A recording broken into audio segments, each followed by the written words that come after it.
భారత రాష్ట్ర సమితి కోరుకున్నట్టుగానే గులాబీ నేతల ఆరోపణలు చేస్తున్నట్టుగానే కాంగ్రెస్ నాయకుల వ్యవహార శైలి సాగిపోతోంది. ఆ పార్టీలో సోషల్ మీడియాకు సరైన బలం లేదు. గులాబీ సోషల్ మీడియా ఎదుర్కొనే స్థాయి లేదు. అందువల్లే కాంగ్రెస్ ప్రతిసారి దొరికిపోతోంది. ఆ పార్టీలో ఉన్న నాయకులు, ప్రభుత్వంలో ఉన్న పెద్దలు చెబుతున్న మాటలు, చేస్తున్న చేష్టలు, వేస్తున్న అడుగులు అచ్చం గులాబీ పార్టీ ఆరోపించినట్టుగానే సాగిపోతూ ఉంటాయి. ఇప్పుడు తాజాగా మరో పరిణామం చోటు చేసుకుంది.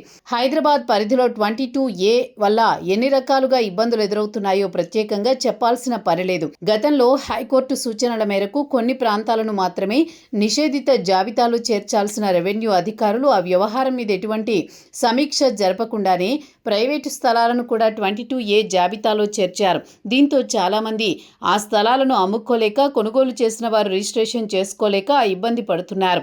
దీనిపై చాలామంది కోర్టును ఆశ్రయించారు. ఈ తరహా కేసులు ఇంకా కోర్టులో విచారణలో ఉన్నాయి. 22A వ్యవహారంపై గులాబీ నేతలు రకరకాలుగా ఆరోపణలు చేస్తున్నారు. సొంత మీడియాలో, సొంత సోషల్ మీడియాలో రకరకాల అభియోగాలు మోపుతున్నారు. వీటికి కాంగ్రెస్ ఇంతవరకు కౌంటర్ ఇవ్వలేదు.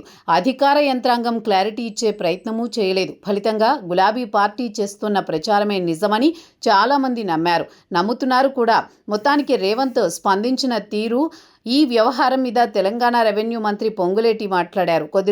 ఈ భూ వ్యవహారం మీద కొద్ది రోజులుగా తెలంగాణ వ్యాప్తంగా చర్చ జరుగుతోంది. దీనిపై కొంతమంది బాధపడ్డారని, తన దృష్టికి వచ్చినట్లు గౌరవ సబ్ రిజిస్ట్రార్లకు, ఎంఆర్ఓలకు తాను ఒకటే సూచన చేస్తున్నాను అంటూ, ఎట్టి పరిస్థితుల్లోనూ అన్ని భూములను బ్లాక్ లిస్టులో పెట్టకండి, ప్రభుత్వానికి ఇబ్బంది కలిగించకండి, ప్రభుత్వం తరపున మీకు కలిగిన ఇబ్బందికి క్షమాపణ తెలియజేస్తున్నాను, ఇకపై ఇలాంటి పరిస్థితి ఉండదు, ఇప్పటికే అధికారులతో రివ్యూ చేశాను, ఇకపై ఇటువంటి ఇబ్బంది లేకుండా చూస్తానని శ్రీనివాసరెడ్డి వ్యాఖ్యానించారు. వాస్తవానికి ఈ వ్యవహారం మీద ప్రభుత్వం ఎప్పుడో రివ్యూ చేయాల్సి ఉండేది.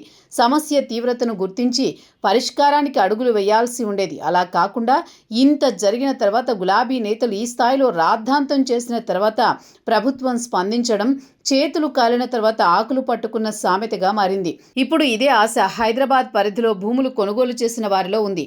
దీనిపై క్లారిటీ రావాలంటే మరికొంత సమయం పడుతుంది.